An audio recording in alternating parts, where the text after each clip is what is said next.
তারেক জি একটা কি তো বলছে সবার কাছে, বাংলাদেশের প্রত্যেককে মেসেজ দিছে বাংলাদেশ গড়বে, তার একটা প্ল্যান আছে, পরিকল্পনা আছে, সে সবাইকে তার সাথে চায় বাংলাদেশকে নতুন করে গড়তে। আমাদের ভারপ্রাপ্ত রাষ্ট্রনায়ক, আগামীর বাংলাদেশের রাষ্ট্রনায়ক জনাব তারেক রহমান সাহেব এই দীর্ঘ 17 বছর বিগত ফ্যাসিস্ট সরকার হাসিনার জুলুম নির্যাতনের শিকার হয়ে উনি দেশ ছেড়ে চলে যেতে বাধ্য হয়েছিলেন। ইনশাল্লাহ আজ আমাদের আগামীর বাংলাদেশের মহানায়ক জনাব তারেক রহমান সাহেব দেশে ফিরে এসেছেন। সারা বাংলার মানুষ, কোটি কোটি মানুষের দোয়া ও ভালোবাসা নিয়ে আজকে তিনি এই পবিত্র স্বাধীন বাংলাদেশের মাটিকে স্পর্শ করেছেন। আমরা বিশ্বাস করি আগামীতে এই স্বাধীন সার্বভৌম বাংলাদেশের আমাদের সার্বভৌমত্ব ও আমাদের পবিত্র মানচিত্র ও মহান স্বাধীনতা তারেক রহমানের নেতৃত্বে রক্ষা হবে ইনশাআল্লাহ। এবং আগামীতে এই আমাদের রাষ্ট্রে কোনো বহিরাগত শত্রু ও কোনো বহিরাগত আগ্রাসন, যে কোনো আগ্রাসন জনাব তারেক রহমানের নেতৃত্বে আমরা রুখে দিতে পারবো ইনশাআল্লাহ।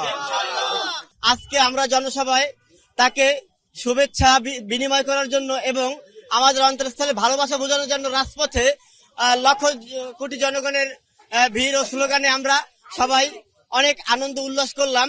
জনাব তারেক রহমান স্যারের বক্তব্য আমাদের এতটাই ভালো লাগছে যে আমাদের হৃদয়ের কথাগুলো সে বলেছে এবং আমাদের বিগত ফ্যাসিস্ট সরকার আমলে আমরা যে নির্যাতিত হয়েছি, যে নিপীড়িত হয়েছি এবং এই দেশের জনগণকে যে ফ্যাসিস্ট সরকার হাসিনার আমলে আমাদের যা করা হয়েছে, ইনশাল্লাহ আমরা মনে হয় যে এদেরকে বিচার করে আইনের আওতায় আনতে পারবো। সর্বপ্রথম আমি আপনাকে জানাতে চাই যে প্রায় দীর্ঘ 17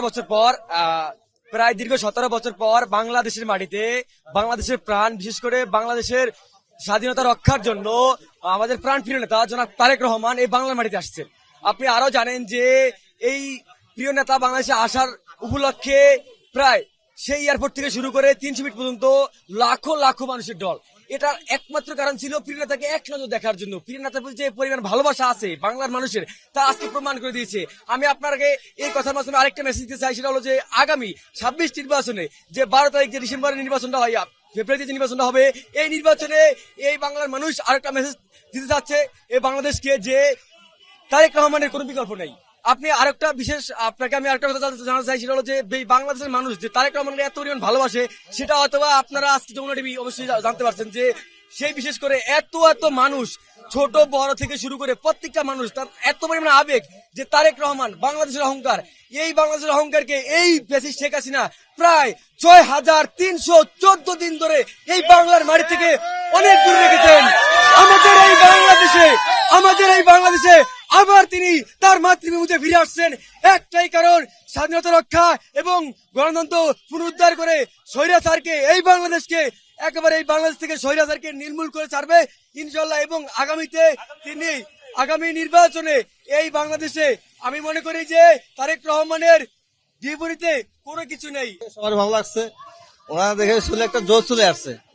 দেশে এখন গণতন্ত্র ফিরে আসবে এবং সুস্থ নির্বাচন হবে। সুস্থ নির্বাচনের মাধ্যমে যে বিএনপি জামাত যে আসে সুন্দর একটা নির্বাচন দিবে। ওই নির্বাচনে মানুষ সুন্দরভাবে ভোট দিবে, যাকে জয়যুক্ত করবে সবাই জনগণ, যাকে ভোট দিবে সেই জয়যুক্তই সরকার গঠন করবে। তারেক রহমানের বক্তব্য ভালো লেগেছে, কারণ আমরা অনেক আশায় ছিলাম। 17 বছর উনি আসতে পারে নাই। শেখ হাসিনার প্রতি হিংসার শিকার ছাত্র জনতার গণ অভ্যুত্থানে উনি দেশে আসতে পেরেছেন। সকল বীর শহীদদেরকে গভীর শ্রদ্ধার সাথে স্মরণ করি এবং আগামী জাতীয় নির্বাচন, সুষ্ঠু নির্বাচনের মাধ্যমে সরকার গঠন করুক, যে সরকার গঠন করুক এবং দেশ উন্নয়নের জন্য কাজ করুক, সবাই মিলেমিশে কাজ করি, এই আমরা প্রত্যাশা করি।